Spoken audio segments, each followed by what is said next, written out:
You have to go dark. And what I mean by that is you have to be quiet in your mind. Get away from people. We love being around people. We love talking. We love parties. We love all that shit. It's okay to be alone. It's also okay to be unhappy. It's okay to be unhappy sometimes, man. It's okay to say, you know what, man, I'm fucked up. So you gotta go to the truth first. Who are you? Get really accountable and say, okay, who am I? What's the truth about me? Get to that dark place in your mind. Figure out, it may take months, it may take years. Figure out your purpose. Figure out what you want to be in life. And then from there, okay, I have my purpose. It may take a long time. No one knows their purpose because it's too loud. Find your purpose. From there, all right, you gotta start planning. People love the planning phase because it's very comfortable. And then from the planning phase, you gotta go to execution. So the execution phase, what we all hate, because that's where the real work begins, and that's when the failure happens, and the failure. But you know, that's kind of how you have to do it. I pick these hard things that most people think you can't finish anyway. So, you know, you go out there, you grind, you're alone, you're in your own head. I work best alone. So those are easier. You know, I figured out a way to kind of challenge your mind, channel it and challenge it at the same time. And I figured out a way to kind of just have an indestructible toolbox in your mind. So those are easier. Where do I see myself? And then I start making these plans and how I'm going to get there. And I don't deviate from that plan. So that's kind of how I do them now. I mean, it's a lot more to it than that, but it's a lot of quiet time. I shut out a lot of noise. I only have people in my life that need to be there. If you don't need to be in my life, I'm not about acquiring more friends. I'm not about noise. I'm about, okay, are you trying to go somewhere? You can jump on board. If not, I don't want to hear all your problems. Do you have a solution for your problem? That's what I'm all about right now. So I'm not about whining, bitching, complaining. I'm about, okay, we need to go this way. So that's the biggest thing. There's always a blockade. There's a barrier in your brain. There's a barrier. You got to find out what kind of removes that barrier from your brain. My biggest barrier was my father. And once I removed that barrier, I was free to think. And once I felt good about myself, I was free to put action in. I never felt good about myself. Whenever I would get somewhere, the demon would come back, put me right back in the cage. If you don't go back, like I'm a runner, left knee hurts. A lot of people focus on that fucking left knee. A lot of times it's your fucking right hip. And that's about life. You got to figure out what has messed you up mentally. Go to the source. Go to the origin of the source. So that, you know, that whole accountability mirror, every single thing I've ever done that's in that book or anywhere else was on my own. Everything. My mom worked 3 jobs. I was raised in a town of 10,000 people where the KKK marched in a 4th of July parade in 1995. There wasn't a lot of fucking help. My first car got spray painted all over it. And I was so dumb at that time. People say, oh, don't call yourself dumb. I was fucking dumb at that time. That they spelled Niger. Y'all motherfuckers can laugh. There's a lot of white people in here. It's okay. And I went to the principal, and the principal said, "That's all you can tell me." This is what happens, man. This is what happens to me on most mornings. I was 300 pounds twice in my life. So every day I have my shoes laid out because I hate running. People don't believe it. Fuck you. I hate it. So this is what happens. Every day I wake up out of my fucking bed, and there's my shoes. Shirt, my shorts. Depending on the weather. There's some days I fucking wake up and I just look at the motherfuckers for hours. And then I start walking around the fucking house. And I say, I ain't fucking running today. I'm not doing shit today. Nothing. I don't have to. Fucking did all that shit. don't need all this shit. I went through all this hell weeks and fucking got my ass kicked all the time and fucking made it. What am I doing this shit for? And that's when I think. I got 2.3 million followers on Instagram. This ain't about you anymore, motherfucker.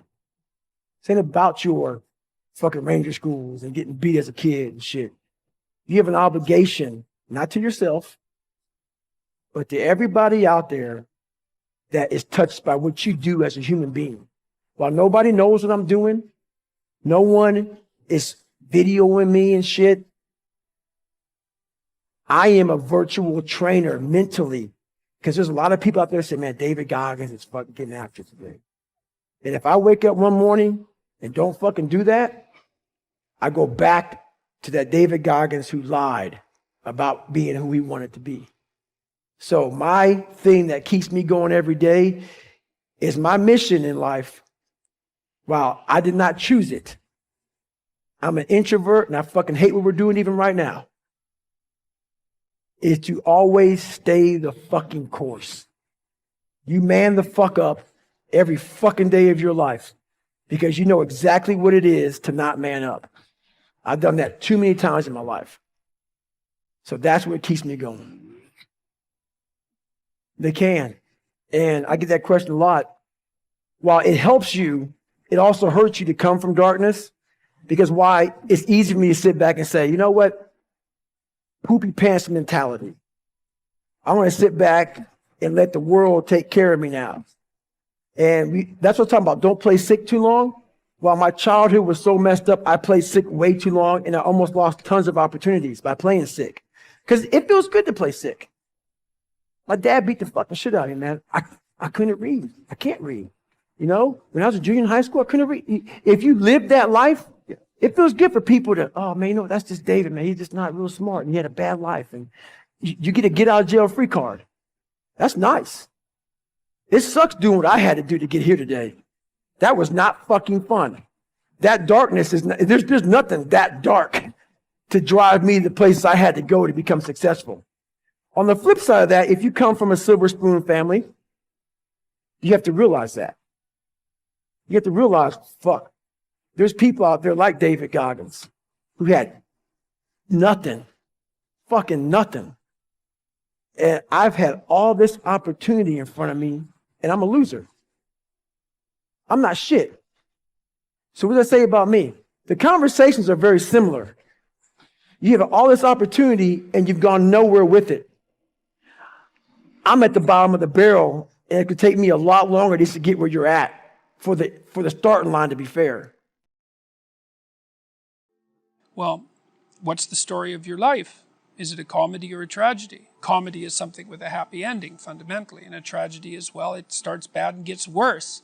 You know, and is it a tragedy that someone else is imposing on you, or some bit of you that you don't understand? What's the story of your life? Part of that is, well, what do you want? What are you aiming at? That's the reverse of sin, right? You're aiming at something. What do you hope for? So the exercise basically assumes that you treat yourself as if you're someone that you're taking care of.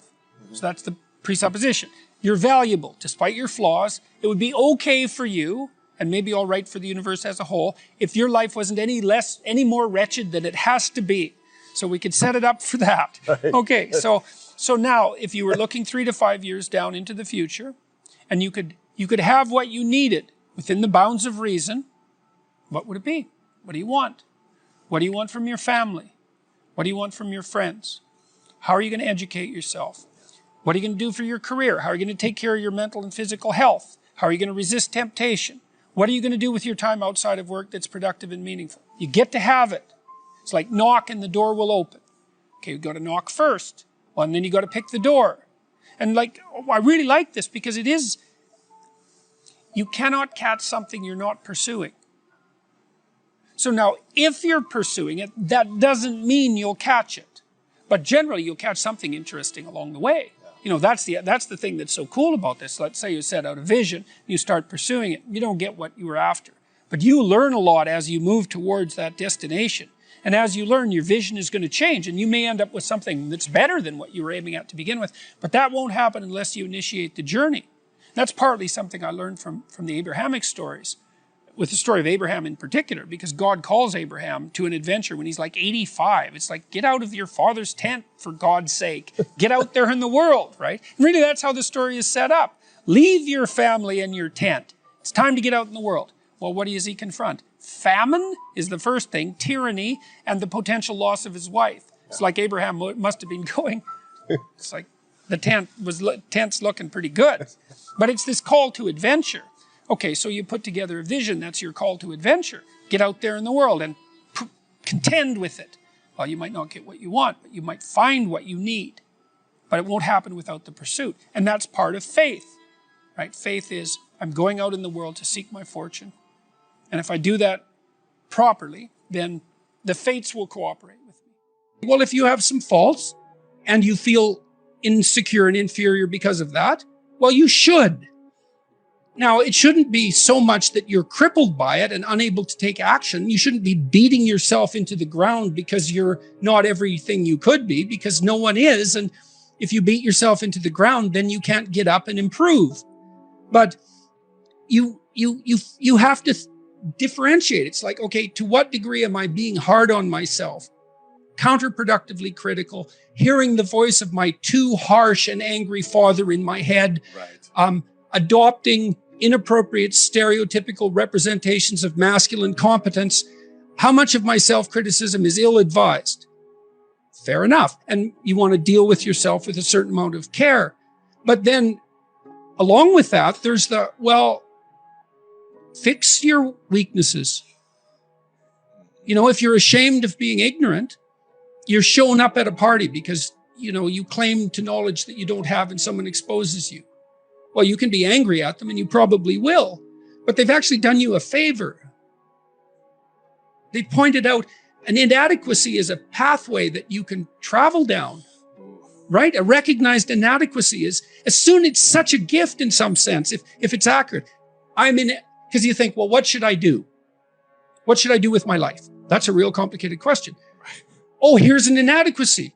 Excellent. You have a goal now. Rectify it. Now, you still have to think strategically and figure out how to rectify it and do it step by step. But Carl Rogers, the psychotherapist, pointed out that the person, for therapy to be successful, the person has to want to change. So they have to have recognized that they have a problem. If someone is mandated by the court to attend therapy, it's very difficult for the therapist to convince them that they have a problem. Once you're convinced you have a problem, it's like, away you go. You know, I know it's still technically difficult. It requires discipline and all of that. There's no magic solution. But if you're plagued by feelings of inferiority, you should rectify the most obvious inferiorities. Right. Focus on those first over optimizing strengths, would you say? No, not necessarily. Not necessarily. And you don't have to redress I'm a terrible jazz musician. Right. You know, it's not a thing where you hold shame around or like. Well, it's not an impediment. Yeah. I would say that you have to rectify an inadequacy when it's clearly an impediment to your goal, or you have to shift goals. But if you're shifting goals because of an inadequacy related impediment, then you have to ask yourself, is your desire to shift the goal reliable? Or are you just taking the easy way out? You can protect yourself by picking a different goal that's more difficult. That's a good mental hygiene practice, because sometimes you should switch goals rather than rectifying inadequacies. But you can fool yourself then, and that's not good. Well, I think a fair bit of that's probably to be found in, you can find it in shame, you can find it in guilt, you can find it in conscience, you can find it in anger. You can find it in interest and engagement and beauty. There's lots of pathways. If you're angry about something in the world, well, you know, that's an indication that that's in some sense your problem, right? It's speaking to you in a moral sense. This shouldn't be that way. Well, maybe you're the person who should do something about it in some manner. Maybe it'll take your whole life to figure out how to do that. But it's bothering you for a reason. So the negative emotions can be a pathway to transformation. I'm not trying to romanticize them. They can crush you completely and leave you with nothing, right? For sure. And they can go badly astray. But shame, that's a good one. What am I ashamed of? Well, can you fix any of that? Because you might ask yourself, let's say you're so ashamed and so crushed that you're nihilistic and you can't see any hope for life. You're just done. You might think, well, what if I was less ashamed? Like, I'm not going to jump off the bridge today. I'm going to wait a year. I'm going to work on these things that I'm ashamed of. And just see, like, does my life improve enough so that I'm not so bitter about it now, or I'm not so hopeless about it now? And my experience has generally been that works. It works. And then some of it's practical knowledge too. It's like you can get a really long way with very small changes, incremental changes, micro habit changes. So aim low.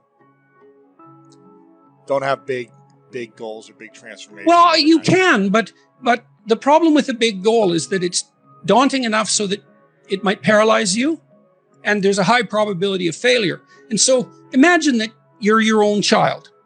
Okay, now imagine you love this child, and you would like him, we'll say him because it's you and I talking, to succeed.